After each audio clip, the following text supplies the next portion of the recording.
জীবনে অনেক সময় আমরা এটা দেখে থাকি যে আগামী প্রজন্ম সেই কাজটি করে যেটা তার পূর্ববর্তী প্রজন্ম করে গেছেন।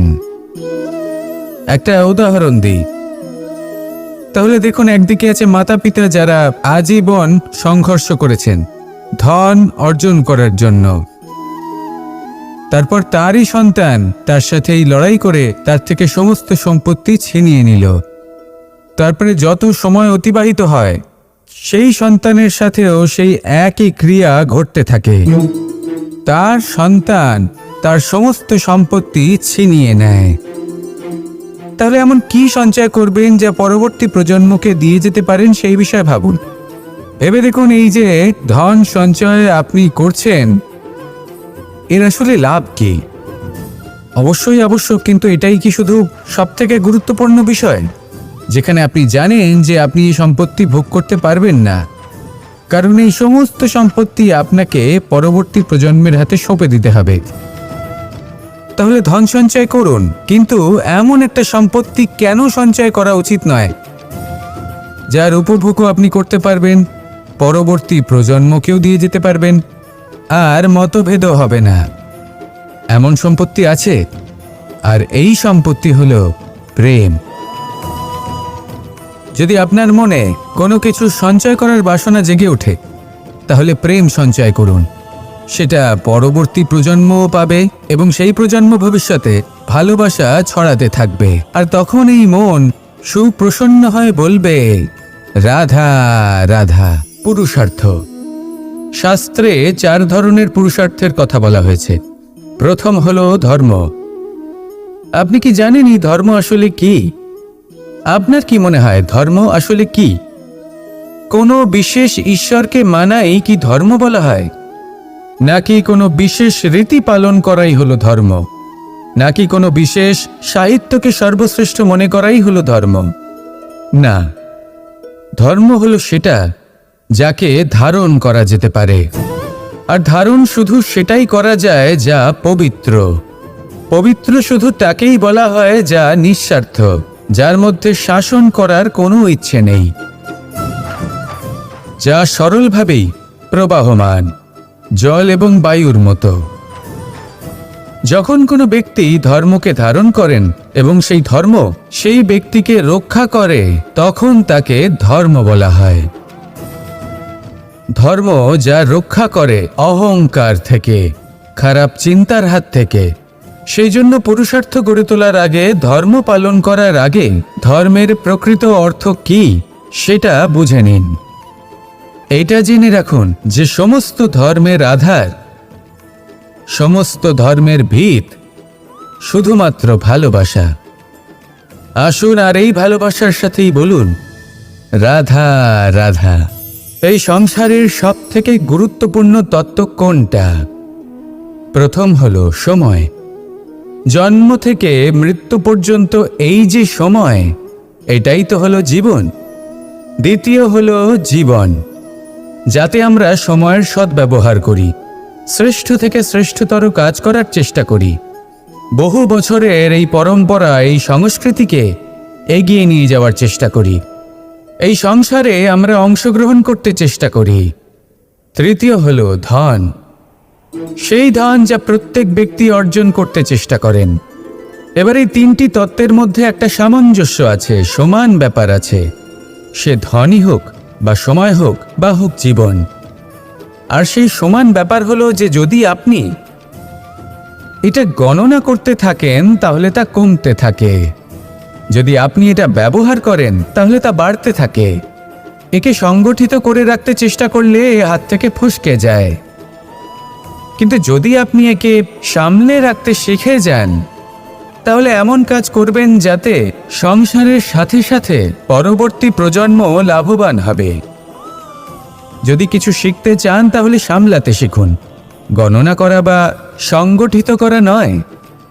আসুন আর আমার সাথে ভালোবেসে বলুন, রাধা রাধা।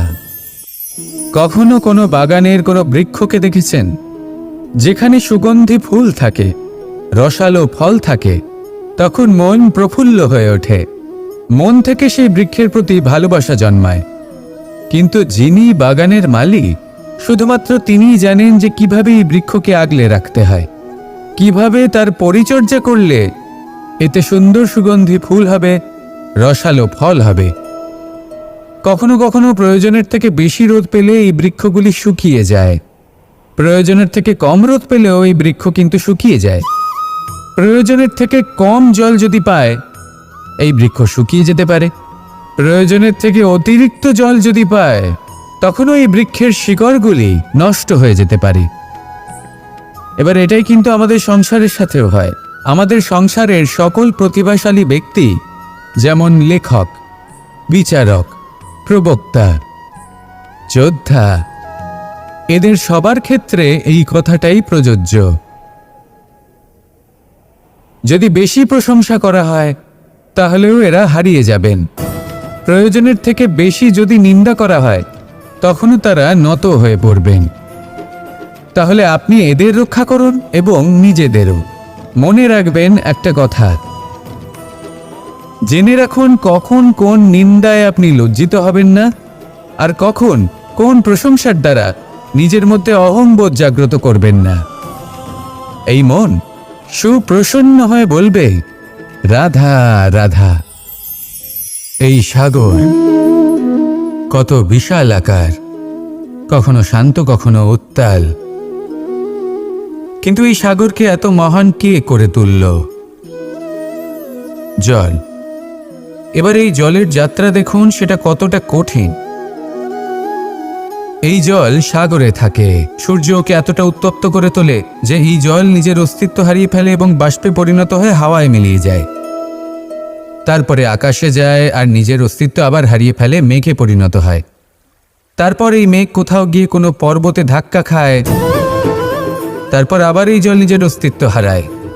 তারপরে বর্ষার রূপ ধারণ করে তা বর্ষিত হয়, বা কোনো পর্বতের চূড়ায় তার শিখরে বরফের রূপ ধারণ করে। তারপরে এই বর্ষা মাটির দিকে নিজের যাত্রা শুরু করে। এবার মাটিতে ঝরে পড়া এই বর্ষা স্রোতের আকার ধারণ করে এবং আস্তে আস্তে বইতে থাকে। এই নদীর আকার ধারণ করে এবং নদী রূপে বইতে বইতে পাথরে ধাক্কা খায় বা কোনো পর্বতে ধাক্কা খায়, আর তারপর এই নদী এসে সাগরে সমাহিত হয়ে যায়।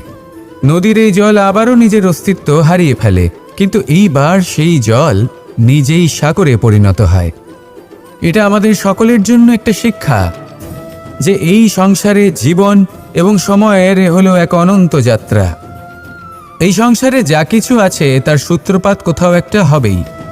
সেই জন্য মৃত্যু এবং সমাপ্তির চিন্তা ত্যাগ করে দিন, আর যে সূত্রপাত আপনি লাভ করছেন তার আনন্দ উপভোগ করুন।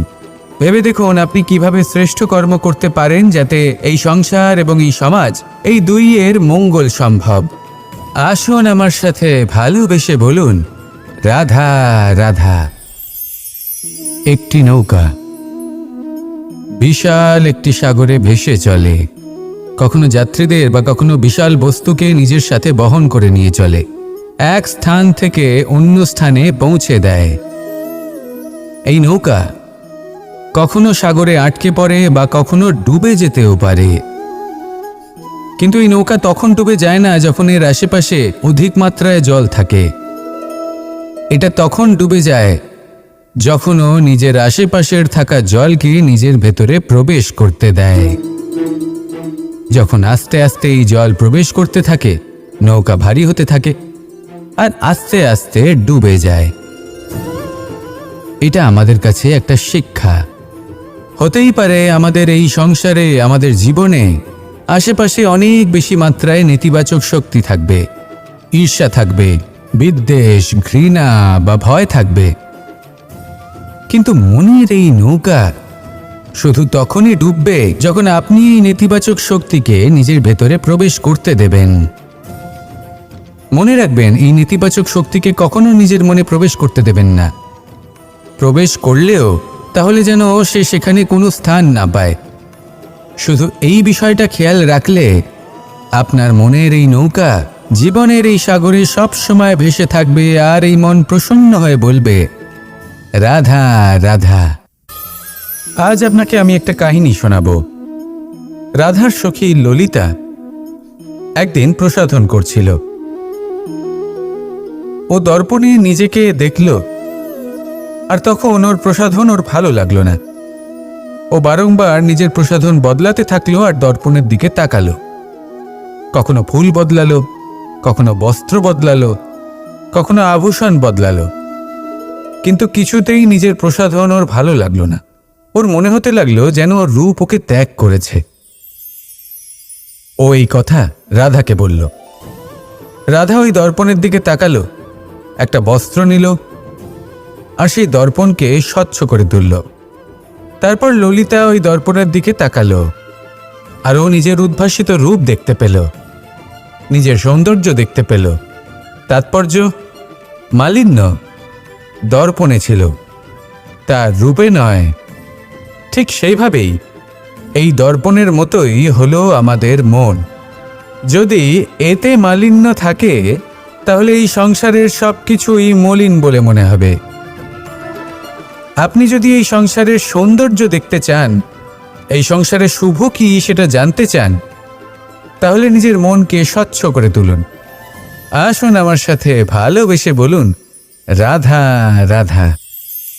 এটা কোনো এক সময়ের ঘটনা। মাটির নিচে ছিল জল, আর মাটির ওপর ছিল একটা বৃক্ষ, আর সেই বৃক্ষে ছিল একটা পাতা যা আকাশকে স্পর্শ করত। যখনই কোনো ব্যক্তি আসতেন, সেই পাতাকে দেখে তার প্রশংসা করতেন। তাই বলে আকাশে সোনার মেঘ কত ছবি আঁকে, আপনার নাম কবু লিখে নাহি রাখে। অর্থাৎ প্রতিনিধি ওই বৃক্ষের পাতাকেই মনে করা হতো, সব প্রশংসা ওই পাতাকেই করা হতো। যেখানে চোখের আড়ালে থাকা সেই জল মাটির নিচে থেকে নিঃস্বার্থভাবে নিজের কাজ করে যেত, সেই বৃক্ষকে শক্তি প্রদান করত। কয়েকদিন পরে সেই পাতার অহংকার হতে শুরু করল। সে ভাবতে শুরু করলো যে আমিই হলাম এই জলের অস্তিত্ব, আমি আছি সেই কারণেই এই জলের কথা স্মরণ করা হয়।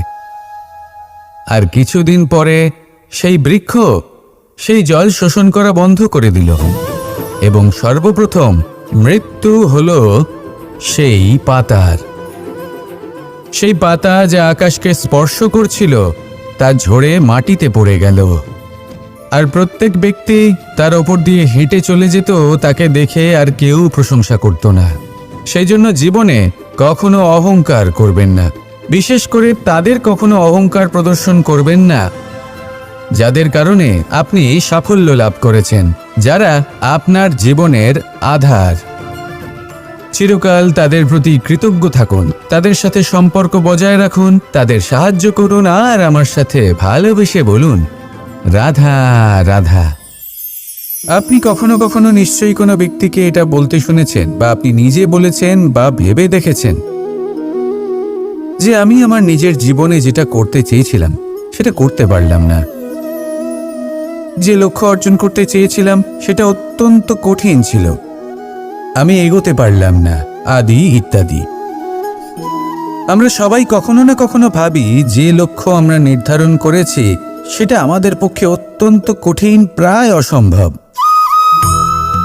আমাকে বলুন, যে প্রত্যেকটা বস্তু বা সাফল্য যা কিছু আপনি কামনা করেছেন, কোনোটাই কি সরল ছিল? নির্বাচনের সময় সেটা সরল ছিল না, সেই জন্যই আপনি সেই লক্ষ্যটা নির্বাচন করেছেন। কারণ সংসারের যে কোনো বস্তু বা কোনো সাফল্য যদি খুব সহজে পাওয়া যায় বা কম চেষ্টা করেই লাভ করা যায়, সেটা আমাদের ততটা সন্তুষ্ট করে না। সেই জন্য আমরা জেনে বুঝেই কঠিন লক্ষ্য নির্বাচন করি, কারণ সেই লক্ষ্য আমাদের প্রতিস্পর্ধা এবং সংঘর্ষের সম্মুখীন করে, যার সম্মুখীন হয় অগ্রসর হওয়ার পরে আমরা আরও বেশি শ্রেষ্ঠ হয়ে উঠি। সেই জন্য কিছু অসম্ভব কিনা সেই বিষয় চিন্তা করবেন না, শুধু অগ্রসর হতে থাকুন, নিজের কর্ম করুন, সেই লক্ষ্যকে প্রাপ্ত করুন, আর আমার সাথে ভালোবেসে বলুন, রাধা রাধা। প্রত্যেকটি মানুষ জীবনে কখনো না কখনো এই কথাটা নিশ্চয়ই শুনেছেন যে ভাগ্যের থেকে বেশি আর সময়ের পূর্বে কিছুই পাওয়া যায় না। আর এটা সত্যিও বটে, কিন্তু এর থেকেও বড় একটা সত্যি আছে, আর সেটা হলো যে আপনি নিজেই নিজের ভাগ্য রচনা করতে পারেন নিজের কর্মের দ্বারা।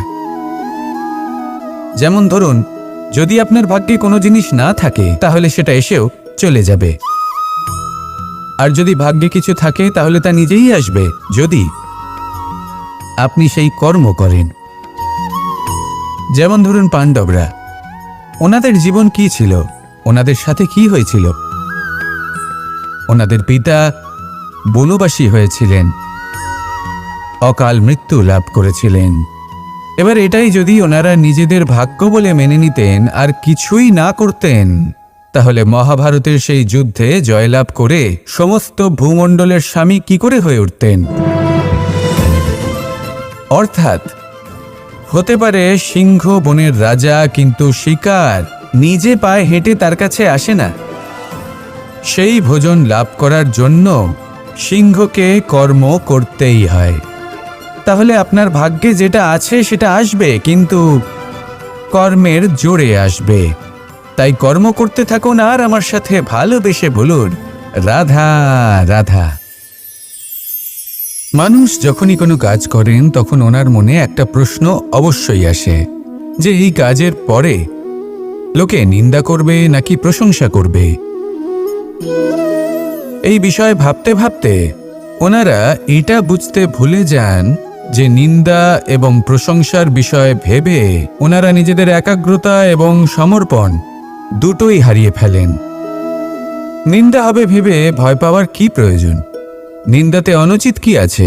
উচিত দৃষ্টিভঙ্গি দিয়ে ভেবে দেখুন। নিন্দা এবং প্রশংসা এই দুটোই হলো অনিবার্য। নিন্দা যখনই হয় তখন যে যাই বলুক না কেন, আপনি একটা সুযোগ লাভ করেন, একটা সুযোগ নিজের ভুল বুঝতে পারার, সেটা শুধরে নিতে পারেন, নিজের পথ বদলে নিতে পারেন আর সাফল্যের পথে অগ্রসর হতে পারেন। একটা শিক্ষা পাওয়া যায় এই নিন্দা দ্বারা। আর যখন প্রশংসা লাভ হয় তখন আমাদের মন আনন্দে ভরে ওঠে। এই দুটোই অত্যন্ত প্রয়োজনীয়। সেই জন্য নিন্দা এবং প্রশংসার এই খেলায় জীবনের অঙ্কটা বদলে ফেলবেন না, সেটা অনুচিত হবে।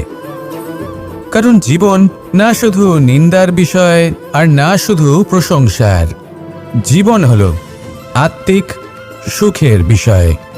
যখন আপনি কোনো শ্রেষ্ঠ কাজ করেন, আপনার মন আপনাকে বলে দেবে যে আজ আপনি কোনো শুভ কাজ করেছেন। সেটাই হলো আত্মিক সুখ, এটাই হলো জীবন। তাই নিন্দার মাধ্যমে যে দুঃখ জীবনে আসে বা ফেলে আসা অতীতের জন্য আপনার জীবনে যে দুঃখ আসে, সেগুলো ভাবা বন্ধ করে দিন আর কর্ম করুন এই বর্তমানের জন্য, আগামী ভবিষ্যতের জন্য। আসুন আমার সাথে ভালোবেসে বলুন, রাধা রাধা। দেখুন, এটা তো সবাই করে থাকেন। ধনের কামনা করা, ধন অর্জন করা, ঈশ্বরকে ধন্যবাদ জানানো, সবাই করেন, কিন্তু ফল সবাই পান না। কারণ বেশিরভাগ মানুষই পেছনে ফিরে তাকিয়ে এটা ভাবেন যে আমরা তো জীবনটা যাপনই করলাম না। এই জীবনে সবকিছু আছে, সম্পত্তি আছে, স্বাচ্ছন্দ্য আছে, সাফল্য আছে, শুধু সুখ আর শান্তি নেই। এবার এরকমটা কেন হয়? এর পেছনে কারণটা কি? কারণ হলো এটাই যে জীবনে বাঁচার যে বিধি আপনি নির্বাচন করেছেন তা কিছুটা অনুচিত। জীবনে কিভাবে বাঁচা উচিত, জীবনযাপন কিছুটা রীতি মেনে করা উচিত। অর্থাৎ সবাইকে ভালোবাসুন, কারোর সাথে ছলনা করবেন না, সম্পর্ক গড়ে তুলুন, তা পালন করুন। যদি ধন অর্জন করতে চান তাহলে নীতি মেনে করুন, ভেবেচিন্তে পরিকল্পনা করে। আবার বলবো, কারোর সাথে কোনো ছলনা নয়, কোনো অনুচিত কর্ম করবেন না ধন অর্জন করার জন্য। আর যদি ঈশ্বরকে ধন্যবাদ জানাতে চান তাহলে প্রীতি দ্বারা করুন। আর যে ব্যক্তি রীতি, নীতি আর প্রীতি এই তিনটি ভাব বুঝে উঠতে পারে এবং তা আত্মসাৎ করে নিতে পারে, তার অতীত, ভবিষ্যৎ এবং বর্তমানকাল সবকিছু সংযত হয়। আপনি কিভাবে জীবনযাপন করতে চান, কিভাবে ধন অর্জন করতে চান, ঈশ্বরকে ধন্যবাদ জানাতে চান, নির্বাচন আপনার। আসুন আমার সাথে ভালোবেসে বলুন, রাধা রাধা। ভয় হলো মানুষের জীবনে এমন একটি আবেগ যেটা না থাকলেও মঙ্গল, আর থাকাটাও প্রয়োজনীয়। এই ভয় মাঝে মাঝে মানুষকে কোনো কর্ম করা থেকে বাধা দেয়, আবার কখনো মানুষকে এই ভয়ই কোনো কর্ম করতে প্রেরণা প্রদান করে। এবার যেমন মৃত্যুর পর আমরা স্বর্গলাভ করব নাকি নরক বাস করব, সেই বিচারটা ভয় হিসেবে মানুষের মনে ঘর করতে থাকে। আর এই ভয়ের বিষয়ে মানুষ এতটাই ভাবে যে নিজের জীবনের লক্ষ্য, উদ্দেশ্য, রীতি এই সব কিছুর বিষয়ে ভুলে যায়। দেখতে গেলে মৃত্যুর পরে কি হবে সেটা আমাদের মধ্যে কেউ জানে না।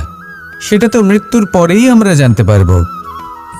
কিন্তু এই মৃত্যু পর্যন্ত নিজের জীবনের সারথি হলেন আপনি নিজেই, তাই না? আপনি চাইলে এই জীবনকে স্বর্গও করতে পারেন, আবার নরকেও পরিণত করতে পারেন। নির্ভর করছে আপনার কর্মের ওপর আর আপনার আপনজনের ওপর। আপনি যাদের আপন বলে মনে করেন, অনেক সময় যাদের আপনি বন্ধু বলে মনে করেন, কথায় আছে যে প্রকৃত বন্ধুর মধ্যে ঈশ্বর বসবাস করেন। এই বন্ধু আপনাকে হয় পথ থেকে সরিয়ে দেবে বা উচিত পথে নিয়ে আসবে। এরাই আপনার জীবনকে স্বর্গ করে তুলতে পারে বা আপনাকে নরক পথেও টেনে নিয়ে যেতে পারে। তাই জীবনে নিজের কর্মের বিষয়ে আর নিজের সঙ্গের বিষয়ে ভাবুন। সতর্ক হয়ে এগোন আর আমার সাথে ভালোবেসে বলুন, রাধা রাধা।